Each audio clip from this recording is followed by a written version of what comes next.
Chasse feutrée, terminez le scénario.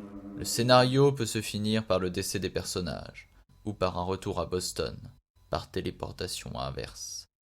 Les morts possibles des personnages sont d'être couverts d'herbe, de se faire capturer et sacrifier, ou de fuir et de mourir dans les étendues sauvages.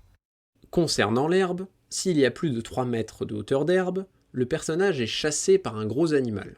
Dans ce cas, laissez plusieurs opportunités à la joueuse. Prendre la fuite, retrouver ses compagnons. Mais en cas d'échec, celui qui venge dévorera le personnage sans merci. Si les personnages se laissent faire, ou jouent de malchance avec les gros bras du sorcier, ils seront capturés, puis sacrifiés, alimentant le rituel par leur sang. Enfin, si les personnages fuient les lieux, la jungle à proximité semble être une solution. Toutefois, sans moyen de survie et éloignés de leur civilisation, les personnages vont vite décéder, mourant de faim, de soif, empoisonnés ou toute autre variation sur ce thème.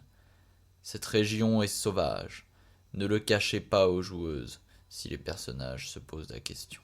Pour éviter ces décès désagréables, il faut comprendre le rituel et y mettre un terme.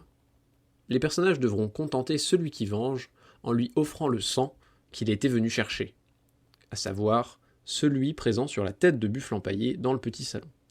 En recoupant les informations qui pointent dans cette direction, les indices étant présentés en annexe, les joueuses pourront comprendre la marche à suivre.